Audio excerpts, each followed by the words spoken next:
tentang hidup kita. Jangan-jangan sudah puluhan tahun hidup, tapi kita belum tahu apa yang kita kerjakan dalam hidup ini. Saya khawatir, jangan-jangan kita sibuk, pada akhirnya kita pulang. Gak ada yang gak pulang, Pak. Penyebab kita kembali itu bukan COVID-19 yang sekarang marak. Bukan persoalan sakit, karena yang sehat pun kalau sudah waktunya tiba pulang, dia pulang. Syarat meninggal itu bukan sakit. Syarat meninggal itu bukan tua. Karena yang muda bahkan belum lahir pun itu bisa wafat. Ada orang berkata dia sudah bau tanah katanya. Dia nggak sadar kalau dia pun bau kuburan. Itu yang beberapa bagian mesti kita luruskan kembali. Jadi tugas kita, Ibu ini kelihatan Bu? Belum saya tulis ya. Ya pasti. Oke. Tugas kita ada di bumi. Ini tuliskan. Kemudian di bumi kita diperintahkan mengumpulkan perbuatan baik, disebut dengan amal saleh. Ini poinnya. Amal saleh ini dibagi pada dua bagian. Ada yang sifatnya ritual untuk menunjuk hubungan kita dengan pencipta Allah Subhanahu wa taala. Disebut oleh para ulama untuk memudahkan dengan hablum minallah. Hablum itu garis tali minallah yang terhubung ke Allah. Ada amal soleh kita yang terhubung garisnya kepada Allah Subhanahu wa taala. Ini kata Allah diwajibkan kepada kita untuk mengerjakan perbuatan yang pertama ini pun feedbacknya kembali ke kita. Contoh misal, kita ambil sholat. Contoh pertama, sholat hubungan kita langsung dengan Allah Subhanahu wa ta'ala. Saat kita mengerjakan sholat pun kata Allah, manfaatnya bukan untuk saya, kata Allah. Kembali lagi pada kita. Karena itu ketika Anda bertanya, kenapa saya mesti sholat ya Allah? Diperdengarkan 5 kali dalam sehari. Supaya kita paham betul bahwa manfaat sholat kembali pada diri kita lagi. Coba, dalam sehari bukankah kita mendengar kalimat yang disampaikan oleh seorang muadzin? Ya, apa artinya? Adzan? Adzan apa artinya? Sebetulnya bukan panggilan asal kata adzan itu, asalnya telinga. Adzan itu asalnya telinga, jamaknya udhun. Jamak dari udhun itu adzan.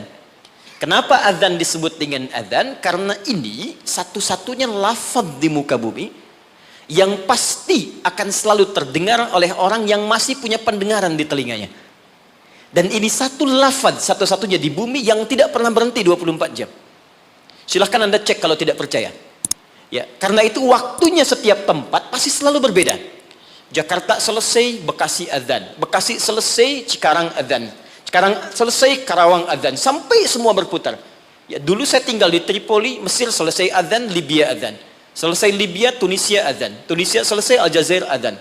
Maroko, sampai terus nyebrang. Ternyata 24 jam nggak pernah berhenti. Dan dahsyatnya, itu dibagi di setiap waktu beraktivitas. Bangun tidur pertama, subuh. Subuh selesai, muncul siang, zuhur. Selesai, masuk sore, asar. Selesai, pembuka ke malam, maghrib. Muncul malamnya, isya. Sampai tidur kita isya ke subuh lagi, 5 waktu dibagi, diperdengarkan kalimat itu. Ketika muncul kalimat, hayya 'alas shalah, Allahu akbar, hablum minallah. Apa bentuk ibadahnya? Hayya 'alas shalah, tunaikan salat. Anda bertanya, kenapa mesti salat? Kata Allah lewat suara muadzin, hayya 'alal falah. Supaya engkau sukses. Supaya engkau bahagia. Jadi falah itu bukan sekedar bahagia. Saya pernah terangkan di sini, kalau Anda buka kamus bahasa Arab Inggris, maka falah itu diterjemahkan dengan success and happiness. Jadi di sholat itu Pak, Bu, saya tekankan setiap saya kesini, saya selalu ulang-ulang kalimat ini. Di dalam sholat itu, baik gerakannya, juga bacaannya, itu terkandung ajaran-ajaran, hikmah-hikmah, dan rahasia-rahasia bimbingan menuju kesuksesan dan kebahagiaan dalam hidup. Di gerakannya bukan gerakan asal-asalan. Makanya Nabi ketat mengatakan, kata Nabi, "Shallu kama ra'aitumuni usalli." Salatlah kalian persis seperti melihat saya salat. Ada seorang bernama Khalid bin Rafi Az-Zuraiqi. Kisah ini ada di hadis Muslim, nomor hadis 319. Ya, riwayat sahabat Abu Hurairah radhiyallahu taala anhu. Ini ada seorang bernama Khalid bin Rafi Az-Zuraiqi di zaman Nabi. Datang ke masjid, sholat di samping Nabi. Wan nabiyyu fi nahiyatin ukhra minal masjid. Jadi Nabi sedang duduk di sisi lain, dia salat kurang lebih di sinilah. Begitu selesai salat, sallama yaminan wa samala, dia salam ke kanan dan ke kiri, thumma atan nabiyya sallallahu alaihi wasallam. Lalu dia mendatangi Nabi sallallahu alaihi wasallam, fa sallama ilaihi. Dia mengatakan, "Assalamu alayk ya Rasulullah." Apa jawab Nabi? Perhatikan kalimatnya. "Wa alaikassalam wa rahmatullah, irji' salli fa innaka lam tusalli." Kata Nabi, "Wa alaikassalam wa rahmatullah, kamu salat lagi karena engkau belum salat." Padahal orang ini sudah salat dari takbir sampai selesai salam. Lalu dia mengulang salatnya sampai 3 kali. Jadi sekali selesai datang Nabi minta salat lagi. 2 kali selesai datang kata Nabi ulangi lagi. Sampai yang ketiga dia katakan, "Ya Rasulullah ma uhsinu ghairah." Ya Rasulullah, saya nggak bisa lebih bagus dari apa yang saya kerjakan tadi. Sampai sini kemampuan saya. Alimni, tolong ajarkan saya bagaimana sholat yang benar. Jadi kalau sekedar sholat saja dibuka dengan takbir, ditutup dengan salam dan dianggap benar, mustahil Nabi akan seketat seperti menyampaikan tadi. Kata para ulama, kalau ada ibadah diminta ketat menunaikannya, pasti ada hikmah besar yang ada di belakang atau di balik ibadah yang dikerjakan itu. Lalu diajarkan oleh Nabi bahkan dari mulai wudu, teman-teman. Kata Nabi, asbighul wudu. Kata para ulama, ini menunjukkan orang ini bukan cuma dari berdirinya yang keliru, dari wudunya pun ada yang salah. Jadi kalau orang dari wudunya sudah keliru, cepat-cepat, asal basuh, asal usap, ini pasti akan berdampak pada keliru sholatnya. Tapi pertanyaannya, ada apa di balik sholat itu? Yang dahsyat, bahkan dari berdiri ini saja, kalau dipelajari dengan benar, itu ada bekal manajemen kehidupan yang sangat dahsyat. Dipraktekkan Abdurrahman bin Auf, hanya hikmah berdiri begini, 3 bulan jadi orang paling kaya nomor 3 di Madinah.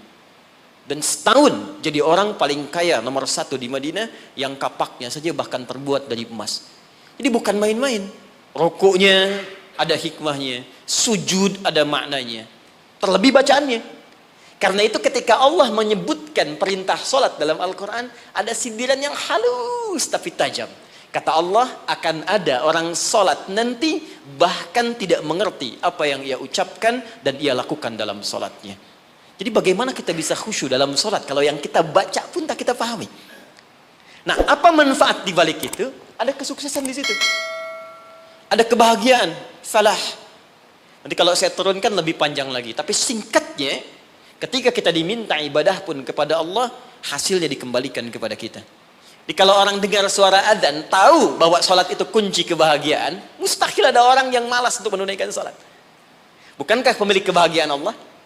Bukankah yang punya rizki Allah? Bukankah yang punya kedudukan Allah? Qulillahumma malikal mulki tu'til mulka man wa tanzi'ul mulka mimman. Katakan Muhammad pada hamba-hambaku, katakan Muhammad pada semua umatmu, aku yang punya kedudukan. Aku titipkan pada siapa yang aku kehendaki. Anda menginginkan kedudukan, Anda pengen jabatan, Anda pengen harta, Anda jauh dari Allah, ya bagaimana bisa meraihnya? Karena itu ketika Anda datang kepada Allah, Anda meminta petunjuk, ya Allah bagaimana cara aku mendapatkannya? Diberikanlah jalan lewat sholat itu.